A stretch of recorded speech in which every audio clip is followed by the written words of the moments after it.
A partir de agora, esqueça um pouquinho o que está lá fora. Vamos meditar um pouquinho na palavra de Deus. A porção que nós vamos ler está em Marcos. Marcos, Evangelho segundo Marcos, capítulo 5. A leitura é um pouquinho extensa, mas rapidamente nós vamos fazê-la. Nós vamos ler Marcos 5, mesmo sentado como estamos, do versículo 1 até o versículo 20.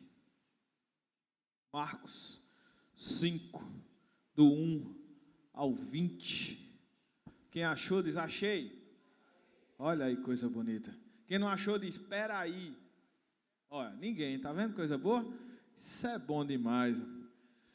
Com toda a reverência, vamos ver aquilo que o Senhor nos fala através da sua palavra. Marcos capítulo 5, a partir do versículo 1, diz assim: Entrementes, chegaram a outra margem do mar, a terra dos Gerazenos, e aqui eu quero explicar, é o mesmo que Gadarenos, é a terra de Gadara, ou Gesara.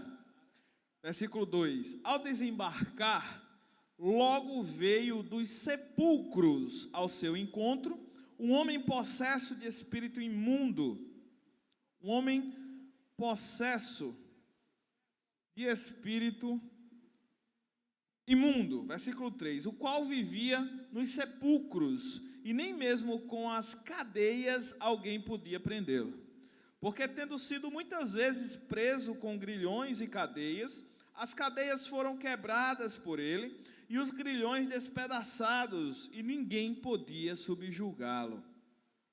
Andava sempre de noite e de dia, clamando por entre os sepulcros e pelos montes, ferindo-se com pedras. Quando de longe viu Jesus, correu e o adorou, exclamando com alta voz: Que tenho eu contigo, Jesus, Filho do Altíssimo? Conjuro-te por Deus que não me atormentes. Porque Jesus lhe dissera: Espírito imundo, sai desse homem. E perguntou-lhe: Qual é o teu nome? Respondeu ele: Legião é o meu nome, porque somos muitos. E rogou-lhe encarecidamente que os não mandasse para fora do país. Ora, pastava ali pelo monte uma grande manada de porcos. E os espíritos imundos rogaram a Jesus, dizendo: Manda-nos para os porcos, para que entremos neles. Jesus o permitiu. Então, saindo os espíritos imundos, entraram nos porcos, e a manada, que era de cerca de 2.000, precipitou-se de espanhadeiro abaixo, para dentro do mar, onde se afogaram. Versículo 14, os porqueiros fugiram e anunciaram na cidade e pelos campos. Então saiu o povo para ver o que sucedera. Indo ter com Jesus, viram o endemoniado, o que tivera a legião, assentado, vestido em perfeito juízo, e temeram. Os que haviam presenciado os fatos contaram-lhes o que acontecera ao endemoniado e acerca dos porcos, e entraram a rogar-lhe que se retirasse da terra deles. Ao entrar Jesus no barco, suplicava-lhe o que fora endemoniado, que o deixasse estar com ele. Jesus, porém, não lhe permitiu, mas ordenou-lhe: vai para a tua casa, para os teus, anuncia-lhes tudo o que o Senhor te fez, e como teve compaixão de ti. Então ele foi e começou a proclamar em Decápolis tudo o que Jesus lhe fizera, e todos se admiravam. Amém? Feche seus olhos. Senhor, nos ajuda a compreender espiritualmente as tuas verdades, em nome de Cristo. Amém. Amados, esse texto, que não comumente a gente trata de ler 20 versículos numa reflexão, mas hoje e essa semana eu havia meditado nesse texto. Aliás, é um texto que é muito conhecido como o endemoniado gadareno, e tem dois textos correlatos nos outros dois evangelhos sinóticos, a saber, Mateus capítulo 8, a partir do versículo 8, conta a história, mas lá em Mateus ele cita dois gadarenos, o que não diz respeito a uma contradição bíblica, simplesmente pelo fato de que Marcos pode ter se destacado em apenas um deles, o caso mais grave, por exemplo. Também esse mesmo texto é relatado em Lucas, capítulo 8, a partir do versículo 26. E ali sim também fala de apenas um endemoniado. Mas hoje, se a gente tivesse que trazer um tema à reflexão que será feita essa noite, a gente diria: Jesus Cristo, o Deus que restaura. Diga comigo: Jesus Cristo, o Deus que restaura. A reflexão que nós temos a fazer hoje tem a ver com a resposta a uma pergunta simples que eu quero trazer aqui. Por exemplo, qual o último estágio de uma situação a qual Jesus pode operar com sua restauração? É uma pergunta complexa? O que eu estou perguntando é assim: qual o limite de uma situação em que Jesus pode atuar e promover restauração? Qual o último estágio de um relacionamento onde até ontem a gente podia dizer, pode ser que dê jeito, mas hoje, depois disso, não tem mais jeito? Ou qual o último estágio de uma doença que, por grave que seja, a gente esteja lutando contra ela, e de modo que a gente ouça dos médicos dizer assim: aqui, olhe, ore para o seu Deus, porque o que nós podemos fazer já foi feito. Qual o último estágio de um ser humano em suas atribuições morais, intelectuais, sua dignidade humana, de a pessoa chegar para aquela pessoa e dizer assim: esse aí não tem mais jeito? Quando é que a gente pode ainda crer que uma pessoa pode ser restaurada por Jesus Cristo? Um relacionamento pode ser restaurado por Jesus Cristo? Qual é a situação difícil que você já viveu na sua vida, que você temeu no seu coração de dizer: pronto, agora é só esperar? Quando que a gente pode crer que Jesus ainda é o Deus da restauração? Eu procurei no dicionário online e encontrei o conceito para restauração e tinha mais ou menos assim: trabalho que, realizado numa obra de arte ou de uma construção, faz com que suas partes deterioradas sejam restabelecidas. Na verdade, restauração tem a ver com o fato de que as coisas precisam voltar à sua forma original, voltar aos seus propósitos originais, depois de um processo de deterioração por qualquer coisa que possa acontecer. É comum a gente ver restauração em grandes cidades antigas, quando prédios que são inclusive proibidos de serem derrubados, estão todos sujos, todos feios, e aí a prefeitura ordena a restauração, de modo que um trabalho vai ser feito para que ela, não é que aquela obra fique outra obra nova, não. Aquela obra vai voltar ao seu original, ao que foi pensado lá atrás. Pois bem, há um propósito de Deus para todas as coisas. Para o nosso casamento, para a nossa profissão, para a nossa vida, para a nossa saúde, para a nossa confissão, para a nossa... em tudo existe um propósito de Deus. Mas a vida nesse mundo costuma fazer com que aquela imagem original que Deus preparou para nós fosse deteriorada. O casamento, conforme Deus pensou, parece que vai se desgastando. A relação do pai com o filho, da mãe com o filho, conforme Deus pensou, parece que vai se deteriorando. A questão é, essas coisas vão se deteriorando e piorando, mas qual é o limite para entender que o Senhor Jesus Cristo pode atuar e restaurar de forma completa aquilo tudo? E aqui eu lhes apresento um homem, o chamado endemoniado de Gadara, ou o gadareno endemoniado. Eu não sei se você percebeu, mas o texto de Marcos capítulo 5 precede logo um texto muito conhecido, que é quando Jesus Cristo envia os seus discípulos a passarem por outro lado num barco, e quando Jesus Cristo está no barco com eles, e começa uma tempestade, Jesus está o quê? Dormindo. E ele é chamado e diz: mestre, acorda, porque a gente tá indo a pique, a gente não vai suportar, a gente vai naufragar. Homens de pequena fé, até quando estarei convosco? Vento e mar, acala-te, emudece. E o vento e o mar se acalmam. Mas é nesse sentido que logo depois dessa tempestade, eles chegam à margem de um local, de um vilarejo, de uma aldeia de nome Gesara ou Gadara. E é interessante porque o texto bíblico, ele traz em seu contexto que Jesus Cristo, logo quando desce do barco, se depara com uma figura, no mínimo esquisita. Porque quando Jesus Cristo sai do barco, vai para a praia e entra à terra, naquela aldeia, logo vê um cemitério, logo vê várias covas, e dali, de entre as covas, surge uma figura, que esse texto não diz, mas Lucas vai dizer que era uma pessoa sem roupas, em nudez, em vergonha.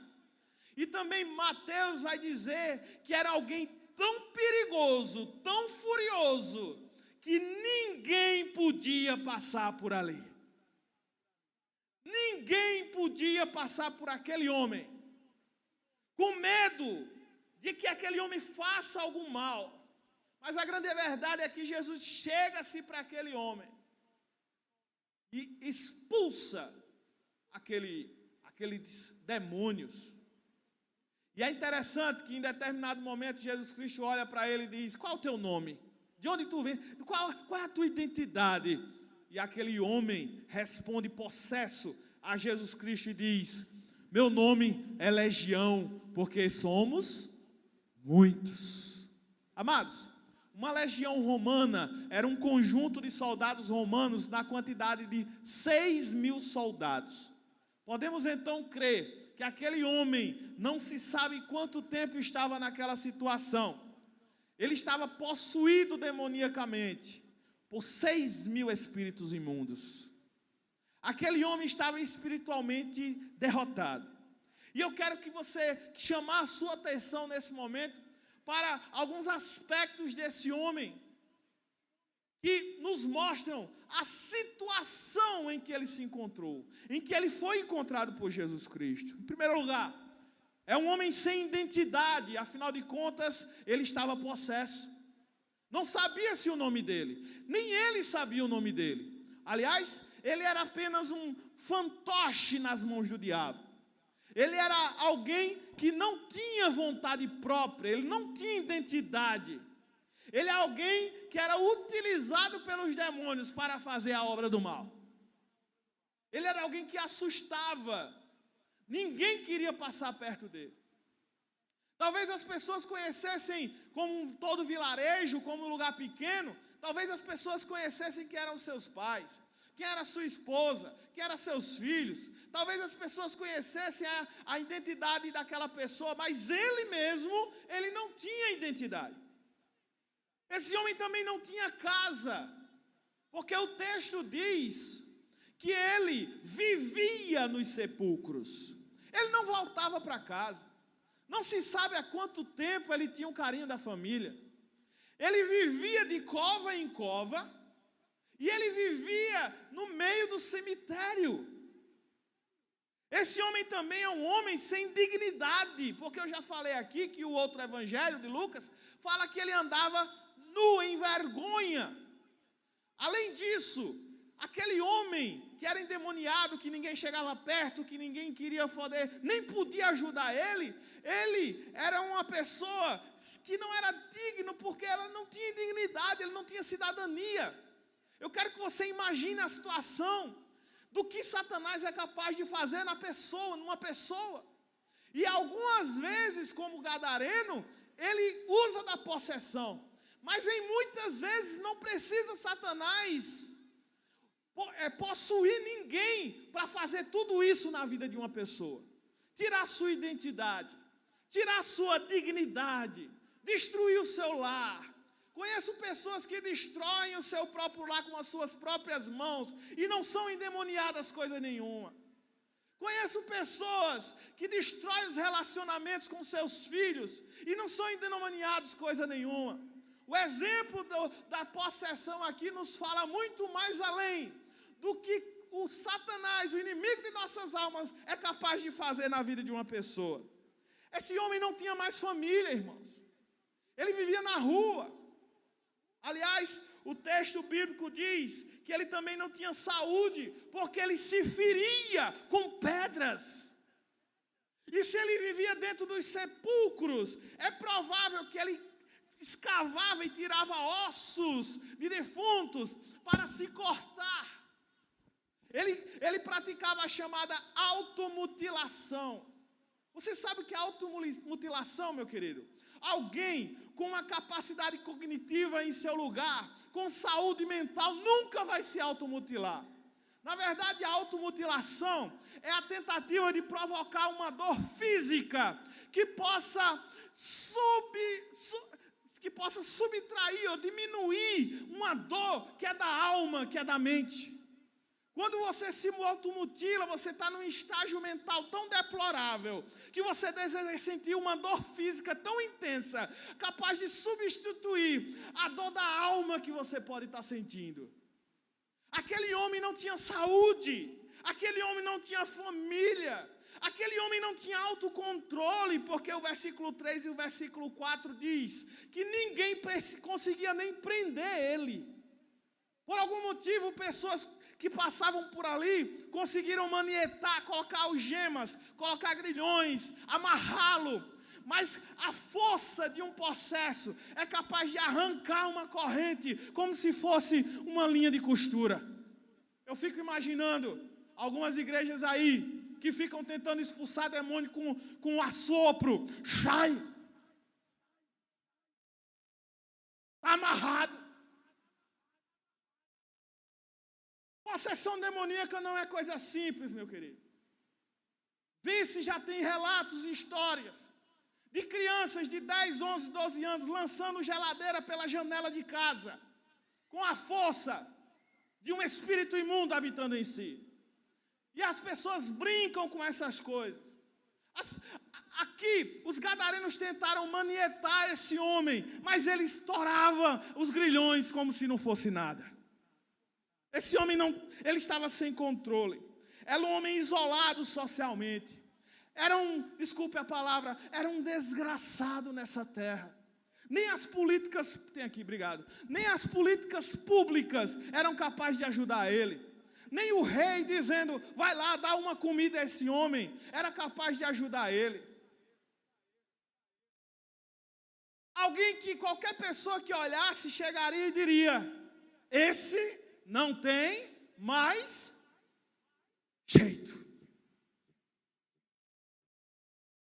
Passamos essa porta aí afora logo depois do culto.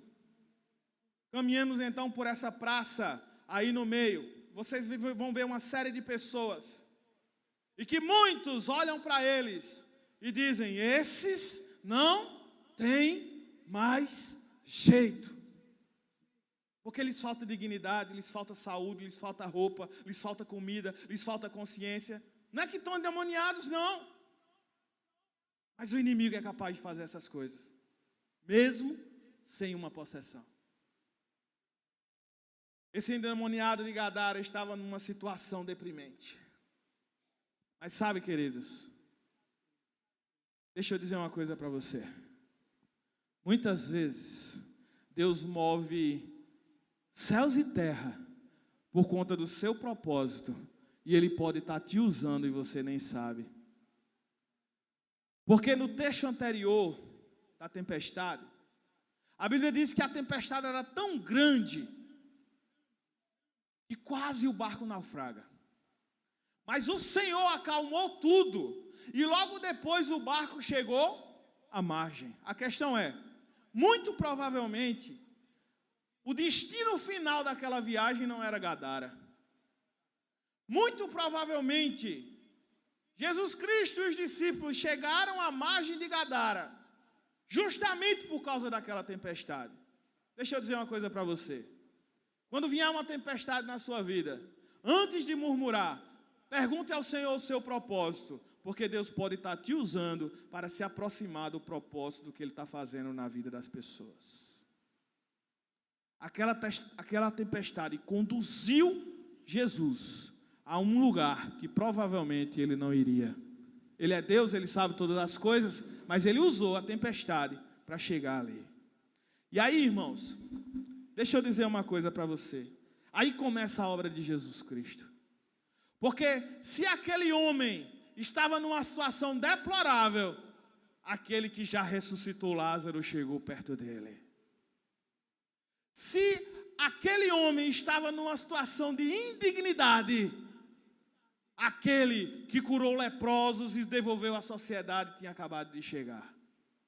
Então eu já me adianto e já respondo à pergunta inicial que nós começamos aqui. Qual a situação final onde a pessoa pode declarar firmemente que Jesus Cristo não é capaz mais de agir? E eu respondo, não há situação que Jesus Cristo não possa restaurar. Eu não sei como você chegou aqui, mas eu sei que você veio para um lugar onde Jesus Cristo é anunciado, a sua palavra é pregada e o seu poder opera maravilhas na restauração de pessoas. Jesus Cristo sobe em Gadara. E lembram-se do que o texto de Mateus capítulo 8 falou. Aquele demoniado surgiu dos sepulcros. E na verdade, ninguém passava por ali. Mas Jesus passava. Ninguém chegava perto, Luciene. Mas Jesus é capaz de chegar. Ninguém acessava aquele homem. Mas Jesus é capaz de acessar. Não há coração duro demais que Jesus não possa operar. Não há situação grave demais que Ele não possa acessar. Talvez o seu filho seja aquele que você mesmo diga, esse não tem mais jeito. Para você não, mas Jesus Cristo pode.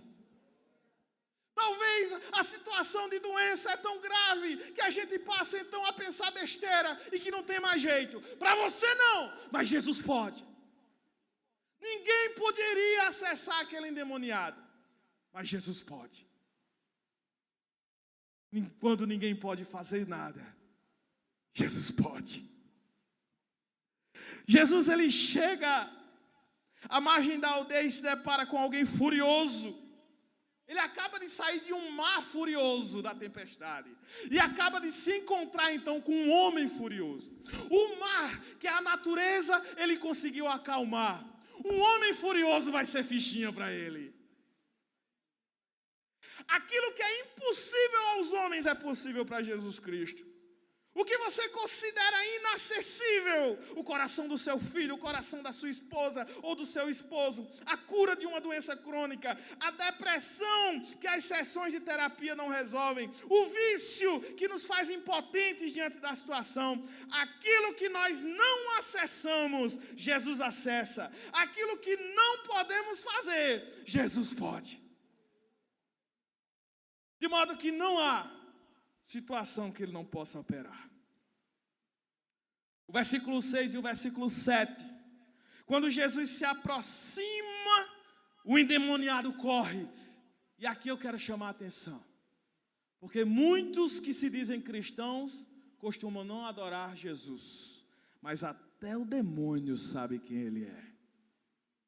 Versículo 6 e versículo 7 diz que o demônio correu, o possesso, quando viu, ao invés de atacar, ao invés de matar, ao invés de fazer um mal, aquele endemoniado correu para perto de Jesus, se debruçou na terra e adorou.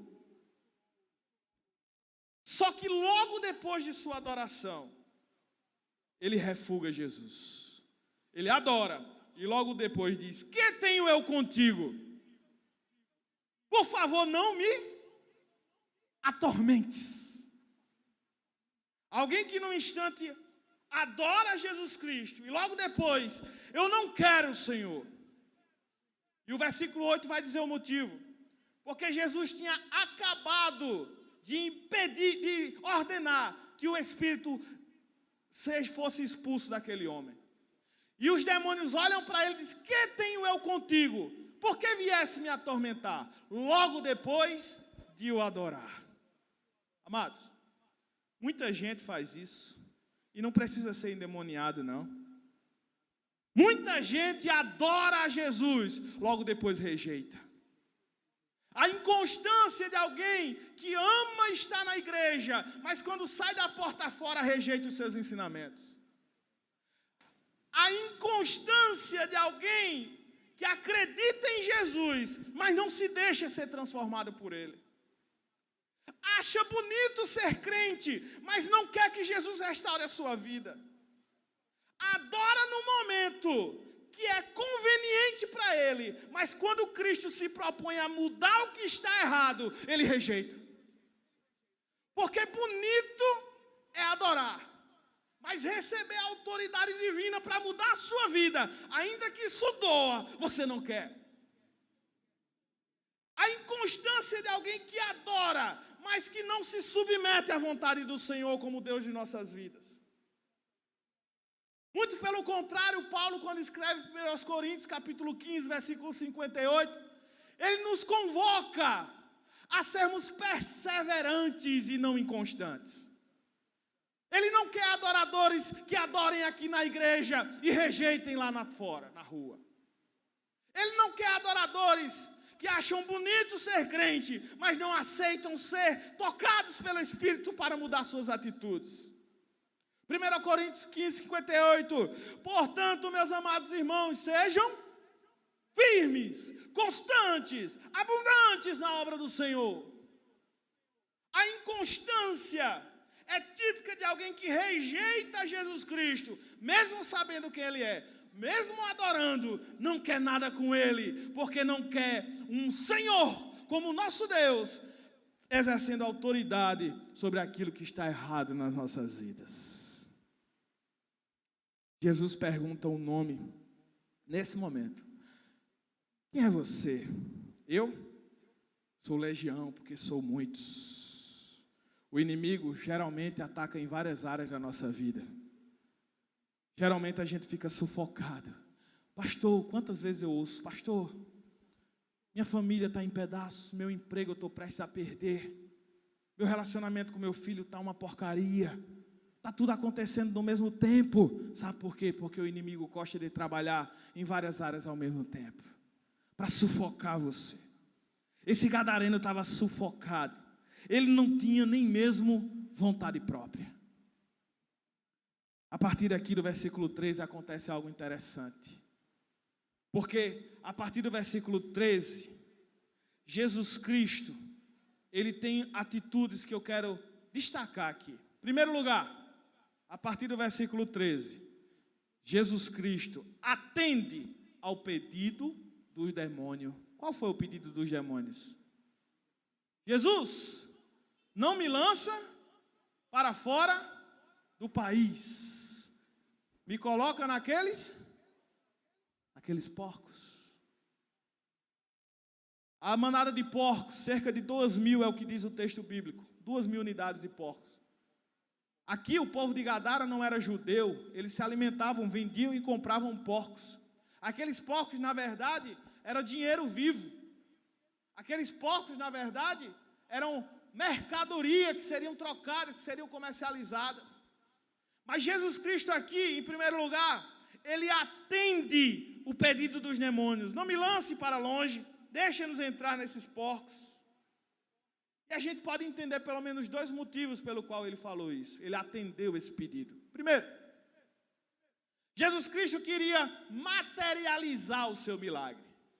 Ele queria mostrar ao gadareno que ele não somente se sentia livre dos demônios, mas ele viu fisicamente aquela manada de porcos se precipitar num grande lago, numa grande água onde se afogaram, levando consigo os demônios que ele possuía.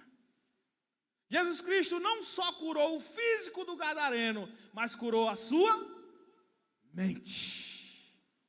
Jesus Cristo mostrou para eles, materialmente, que o mal que habitava nele, agora já tinha saída. Tem muita gente que Jesus Cristo já operou o milagre, mas ainda tem a mentalidade de um pecador. Tem muita gente que Jesus Cristo já perdoou, mas vive com sentimento de culpa, sem sentir, sem saber se realmente está salvo. Tem muita gente que Jesus Cristo já fez um milagre, mas ainda vive como alguém que não recebeu a bênção do Senhor. Tem gente que ainda não recebeu, não tomou posse da bênção que é viver perto de Jesus Cristo. Mas em segundo lugar, aquele ato de enviar os espíritos imundos para aquela manada de porcos também tinha a ver com mostrar para todos a ganância, o egoísmo e a mentalidade e o coração duro dos gadarenos. Vou explicar por quê. Logo depois, os gadarenos também fazem um pedido para Jesus. Qual é o pedido? Vai-se embora, Jesus. Por quê? Porque eles tiveram prejuízo financeiro. Jesus matou o dinheiro deles. Em outras palavras, Jesus mostra para os gadarenos o quão miserável está o seu coração. Porque para eles não importava que o endemoniado continuasse endemoniado, desde que o luto tivesse garantido. Para eles não importava que aquele homem continuasse sem família, continuasse preso naqueles demônios, desde que a sua mercadoria fosse preservada. É como se eles dissessem: Jesus Cristo, esse mal aí que a gente não podia passar, a gente já está acostumado com ele. Tem muita gente acostumada com o pecado. Tem muita gente acostumada com o mal. Nós já convivemos com isso, já estamos acostumados com isso aqui. Agora, para que o Senhor foi mexer na nossa mercadoria? Vai embora. Jesus Cristo, aqui a gente já administrava. Nós não queremos o Senhor por aqui, não. Pode ir embora. A gente muitas vezes não quer ver o que realmente importa ser solucionado. O que a gente quer é pensar no nosso umbigo e ver o que é importante para a gente, para o nosso bolso, para mim. Primeiro eu, segundo eu, terceiro, meu retrato. Nós perdemos a empatia por pessoas e pensamos em outras coisas. Nós vivemos numa época que pessoas têm menos valor do que bicho. Conheço gente que dá aniversário, casamento, tudo para um cachorro, mas não é capaz de dar uma esmola para um mendigo. Conheço gente que é capaz de parar o carro no meio da rua para pegar um cachorro moribundo e levar no veterinário e gastar 1.000 ou 2.000 reais com ele, mas não é capaz de pegar um mendigo na rua e levar para um barbeiro para cortar os cabelos. Nós vivemos num mundo onde as soluções estão deturpadas. E Jesus queria mostrar para aquele povo que eles estão distantes da vontade de Deus. Mas se em primeiro lugar Jesus atende ao pedido dos demônios, em segundo lugar Jesus atende aos pedidos do gadareno. Jesus vai embora, o que foi que ele fez? Pode deixar, eu vou. Ele atendeu os pedidos do demônio e também atendeu os pedidos dos gadarenos. Mas o mais interessante é que em terceiro lugar, a partir do versículo 18, você vai ver que apesar de Jesus estar vindo atendendo os pedidos deles, ele não atende ao pedido daquele que foi curado. Por quê? Jesus chega para aquele homem, expulsa os demônios. O homem agora está liberto. E quando os homens dizem: Jesus, dá a linha na pipa, vai-se embora que eu não quero você aqui mais não. Ele simplesmente sobe no barco.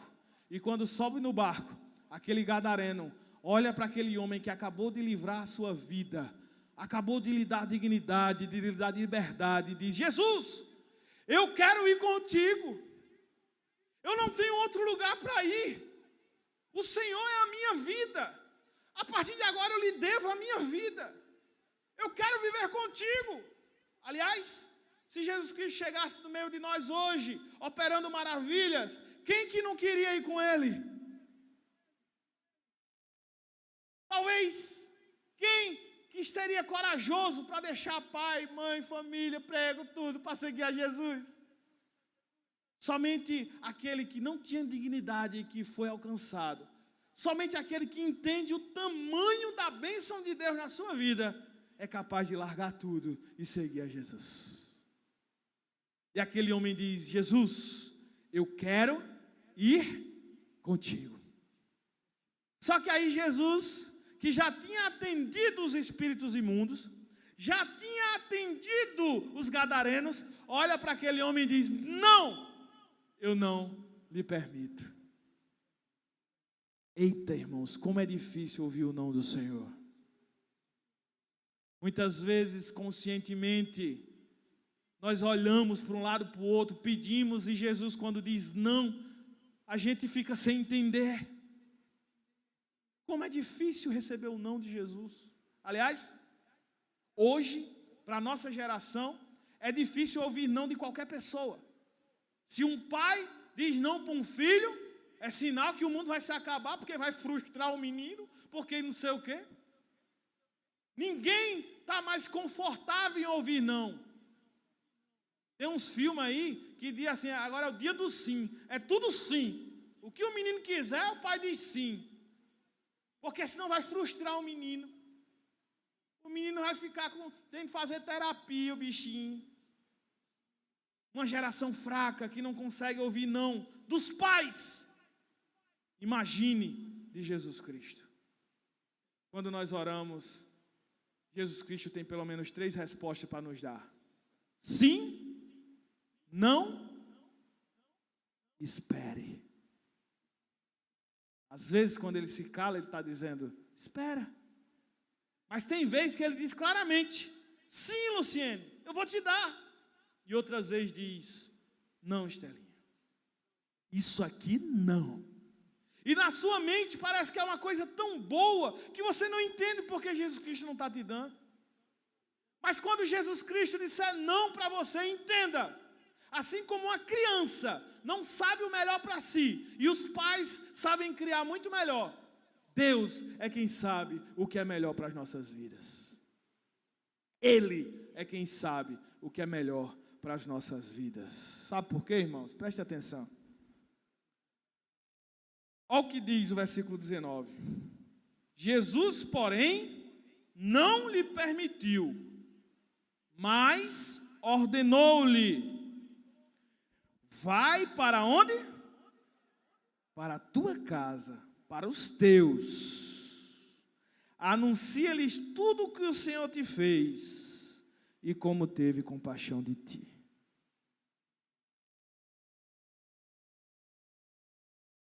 Aqui nós começamos a enxergar um último cenário dessa história.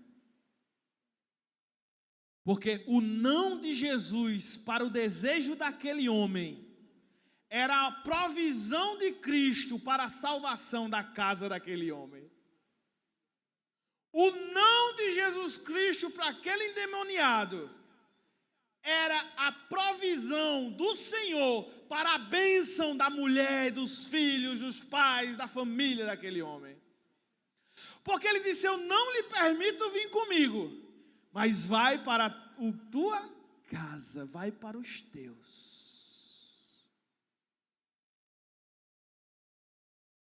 Sabe, irmãos, aqui começa o último cenário dessa história, porque se nós vimos um cenário tenebroso no início dessa história, um homem sem dignidade, sem recursos, sem saúde, sem nada, é impossível a gente não sentir-se compungido emocionalmente, olhando para o versículo 15 que eu quero que você leia comigo. Versículo 15 diz assim: indo ter com Jesus, viram o endemoniado, o que tivera a legião. Como é que viram ele? Assentado, vestido, em perfeito juízo, e temeram. Aquele que estava fora de controle, Jesus Cristo operou, E ele agora, em primeiro lugar, está assentado. Um dos evangelhos diz que é assentado aos pés de Jesus, ouvindo a sua palavra. A restauração de Cristo nos coloca num lugar assentado, um lugar de descanso, onde o pecado que cometíamos a vida inteira pesa como uma pedra nos puxando para o fundo do oceano. Onde quando a gente pega e sabe que é pecado, logo depois se angustia sobremaneira, de modo a clamar pelo Senhor misericórdia, sabendo que está errado, e vive de angústia em angústia, de pecado em pecado, que em 30 segundos dá prazer, mas traz angústia para o resto da vida. A restauração de Jesus Cristo traz para nós um estado que, em primeiro lugar, nos leva a um lugar de descanso. Acabou a angústia, acabou o peso do pecado, a possessão, o espírito maligno que habitava saiu, o peso foi embora. Não é à toa que o convite de Jesus em Mateus capítulo 11, versículo 28 diz: vinde a mim, todos os que estáis cansados, sobrecarregados, porque eu vos aliviarei. O lugar da restauração é um lugar de descanso. Talvez você não vai ser mais tão rico, talvez você não vai ser mais tão ocupado, talvez você não vai ser mais tão importante, talvez você não vai ser mais tão para esse mundo, mas você vai ser extremamente leve diante de Deus. Você vai deitar a sua cabeça no travesseiro e dormir como nunca, porque o lugar da restauração de Jesus é um lugar de descanso. Em segundo lugar, além de assentado, aquele homem estava vestido, porque antes ele vivia nu. Porque o lugar da restauração de Jesus Cristo também é um lugar de dignidade. Aquele homem agora tem identidade, não é mais motivo de chacota. Os meninos na rua não xingam mais ele. Eles não é motivo mais de chacota das pessoas, de comentários indignos, de vergonha. João capítulo 10, versículo 10 diz que o ladrão veio para roubar, matar e destruir. Mas Jesus Cristo, em sua restauração, veio para nos trazer uma vida em abundância, uma vida de dignidade, um local que além de descanso é um local digno. As pessoas vão olhar para você e vai dizer: esse homem é um cristão, é um homem de Deus. Esse homem é um grande pai de família. Esse homem é um grande pagador. Ele me deve, mas paga. Ele coloca o preguinho aqui, mas ele vem toda semana e paga. Ele é honesto. Esse homem é um homem digno. Esse homem é um homem que está numa posição elevada diante de Deus. Talvez não tenha a condição financeira que o mundo espera. Talvez não tenha outras condições, mas é um homem digno, honrado pelo próprio Deus. Em terceiro lugar, ele é encontrado em perfeito juízo, porque um homem que experimenta a restauração do Senhor, ele também toma um lugar de decisão. A capacidade de entendimento é, portanto, de fazer escolhas. Lucas 8,35 diz que aquele homem estava assentado aos pés de Jesus. Ele tem controle sobre si, ele está sóbrio e é capaz de tomar decisões pelo lado da pessoa que lhe restaurou. Jesus Cristo, uma vez restaurando uma pessoa, essa pessoa encontra lugar de descanso, de dignidade, e também torna-se capaz de tomar as maiores e melhores decisões da sua vida. E dessa decisão depende muita coisa. Porque uma vez que eu reconheço o meu estado, e eu sei que Jesus Cristo pode mudar, se há esse entendimento na mente, não há como rejeitar. Eu quero que você agora imagine a cena de um homem que há muitos anos atrás tinha saído de casa e ninguém ouvia falar mais dele. E que depois de alguns anos descobriu-se que mentalmente ele estava louco e vivia a morar dentro do cemitério. Possesso. Ninguém conseguia nem chegar perto, nem mesmo seus filhos, nem mesmo sua esposa. Ninguém conseguia sequer abraçá-lo para acalmar suas dores na hora que ele estivesse se automutilando. Eu quero que você imagine essa cena. Porque quando Jesus Cristo lhe nega o seu pedido de andar com ele, mas pede para que ele volte para casa, agora não é mais aquele homem motivo de chacota endemoniado que estava passando por aquelas ruas. Agora é um homem que se encontrou com Jesus Cristo. E ele caminha para casa e bate na porta.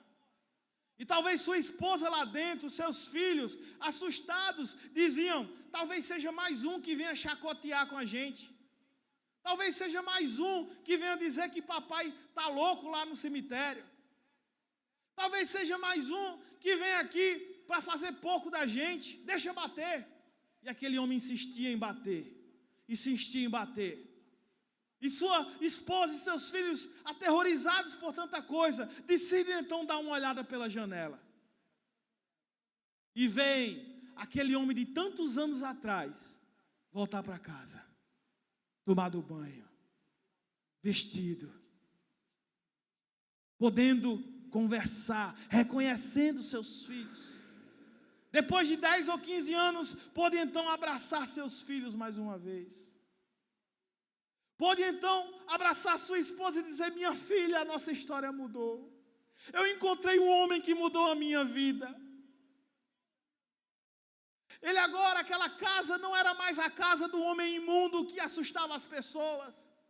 Aquela casa era conhecida agora como a casa em que Jesus Cristo atuou e restaurou.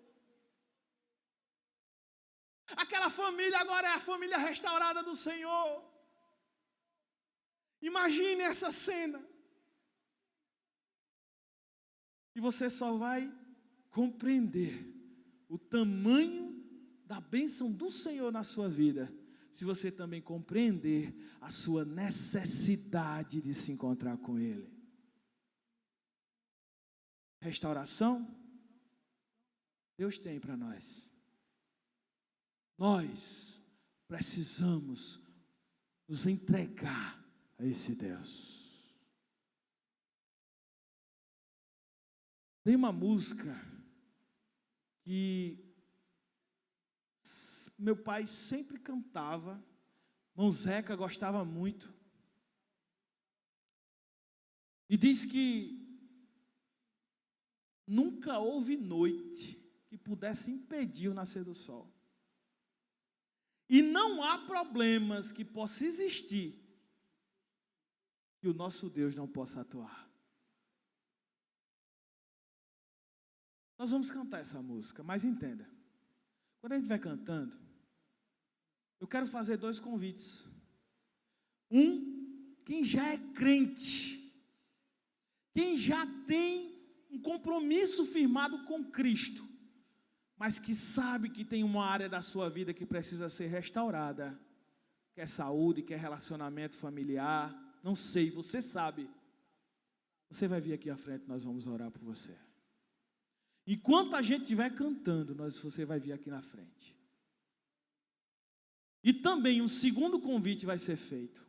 Se você nunca teve esse compromisso firmado com Cristo, e se você entendeu que sua vida precisa da restauração do Senhor, hoje é a noite para você vir aqui entregar a sua vida a Jesus. Enquanto a igreja ora e canta, se você sentir esse desejo, nesses 2 convites, vem aqui na frente e vamos orar por você.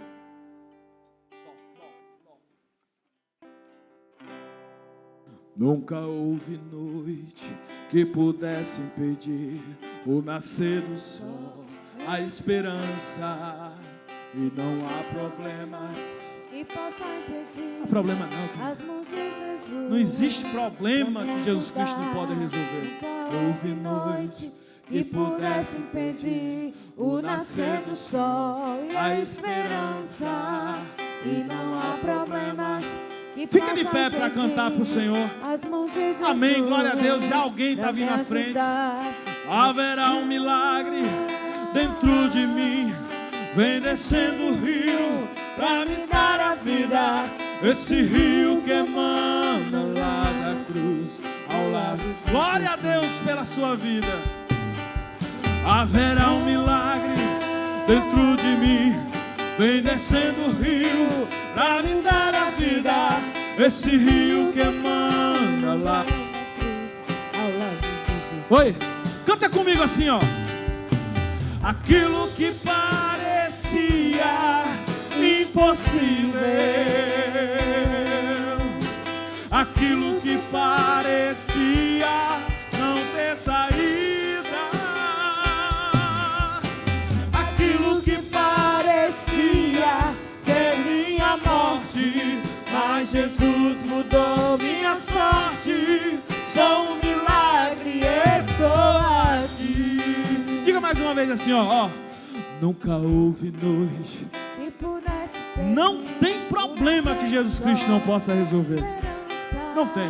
E não há problemas que possam impedir. Eu queria convidar o irmão diácono Severino Vicente aqui na frente, irmão diácono João Benedito, irmão Neco Ribeiro, se possível, e aqui na frente nos ajudar nessa oração aqui. E não há problemas que possam impedir as mãos de Jesus. Irmão Beto também, tá bem no cantinho aí. Dentro de ti, vem descendo Isso. o rio pra me dar a vida. Esse rio que emana Podem orar pelos irmãos. da cruz ao lado de Jesus. Vamos orar. Haverá um milagre. Dentro Você pode de vir ti, ainda, vamos orar vem daqui a pouco descendo com você. o rio pra me dar a vida.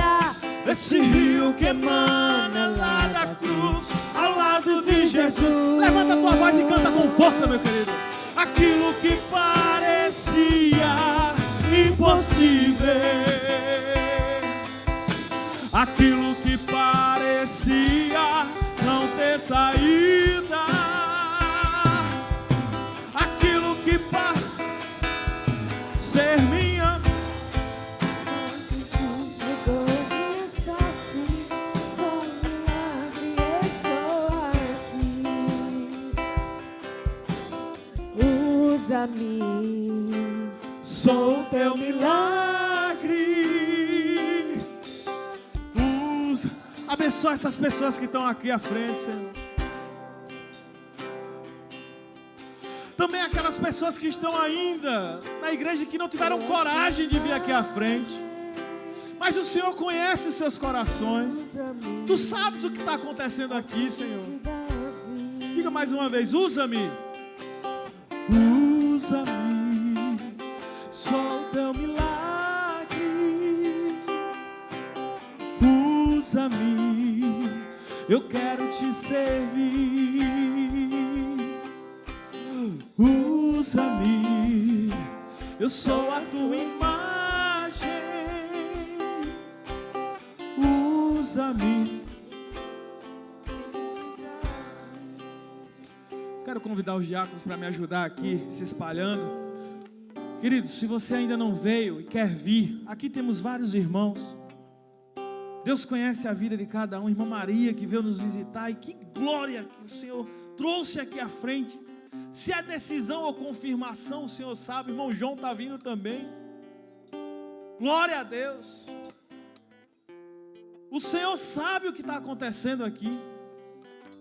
Se é renovação de votos dentro do coração, Senhor, tem essa área que eu preciso de libertação. E se é um coração que está se entregando ao Senhor, eu quero que você imponha as suas mãos aqui à frente. Nós vamos orar junto com os diáconos. Vamos orar por cada um deles. Senhor, nosso Deus e grandioso Pai, é em Teu nome, Senhor, que nós oramos, porque nessa noite de festa o Senhor trouxe aqui à frente pessoas que se entregaram a Ti. Pessoas que se disseram, Senhor, eu já sou crente, eu já entendo quem é Jesus, mas tem essa área aqui que eu preciso mudar. Eu preciso me comprometer com a pessoa de Jesus Cristo e não com uma religião. Eu preciso me comprometer com uma vida em comunhão contigo e não com ritos religiosos. E também tem pessoas aqui que estão pela primeira vez entregando sua vida a Jesus Cristo. Pessoas que encontraram o Deus da restauração e entregaram as suas vidas. Também vida, sem mesmo vir aqui, aí onde estão, e na igreja também tem pessoas que estão com esse sentimento. Mas, Senhor, nós queremos te rogar uma bênção especial para essas pessoas que estão com o coração aberto para ti. Famílias inteiras que vieram aqui na frente, casais que estão dizendo: Senhor, nós queremos a tua vontade para a nossa vida. Que esse momento não seja da boca para fora de uma experiência, não, mas que seja o Espírito Santo tocando fundo nos corações, para que quando saiam dessa porta, vivam uma vida de fidelidade para com o Senhor, uma vida de sede de sua palavra, uma vida de busca pelo sobrenatural de Jesus Cristo nas nossas vidas, onde muitas vezes procuramos o sobrenatural nos milagres e esquecemos que o sobrenatural é quando temos sede e fome da presença do Senhor. Que o Senhor os abençoe e os guarde. Que o Senhor levante o seu rosto sobre eles, resplandeça o seu rosto sobre eles e tenha misericórdia de nós que estamos aqui. Que o Senhor sobre estes levante o seu rosto e lhes dê a paz. Em nome de Jesus, que esse voto seja cumprido para a tua honra e para a tua glória. Em nome de Jesus, a igreja diz: amém. Que Deus abençoe vocês. Aquilo que parecia impossível, aquilo que parecia não ter saída, aquilo que parecia ser minha morte, mas Jesus mudou minha sorte. Sou um milagre, estou aqui. Aquilo que parecia impossível, aquilo que parecia não ter saída, aquilo que parecia ser minha morte, mas Jesus mudou minha sorte. Sou um milagre, estou aqui. Sou um milagre, estou aqui. Sou um milagre, estou aqui. Aplaudam o Senhor Jesus, só Ele é digno de honra e glória. Vocês que estão aqui podem sentar, fiquem à vontade. Essa é uma atitude pública da fé de vocês. Nós vamos encerrar o culto nesse momento e nós vamos orar, completando a bênção apostólica. Quando nós orarmos, nós vamos estar indo adiante para lhes cumprimentar enquanto vocês oram. E quem conhecer e quem tiver o desejo, dê um abraço forte nos irmãos e diga: estamos aqui com vocês, vocês não estão sós. Amém? Grande Deus e poderoso Pai, obrigado, Senhor, por essa noite augusta, pelo que o Senhor tem feito no nosso meio. Que o Teu Espírito Santo, Senhor, esteja sobre nós, nos capacitando, porque somos fracos, pecadores. Mas, acima de tudo, a Tua palavra é restauradora, Pai. O Senhor tem a restauração de que nós tão precisamos, Pai. Que o Senhor abençoe essa igreja, essa liderança, todos que estão aqui. Que o Senhor abençoe também a nossa semana. Dá-nos um voltar para casa em paz, livrando-nos do homem mau. Que o Senhor nos dê uma programação na semana na Tua presença, não somente aqui da igreja, em casa, nos nossos lares, no culto doméstico. Que o Senhor nos abençoe. E que a graça do Senhor Jesus, o amor de Deus, o glorioso Pai, as bênçãos, a comunhão, a consolação do doce Espírito Santo, possa estar sobre o povo de Deus aqui neste lugar e espalhados por esse mundo afora, hoje e para todo sempre. A igreja diz...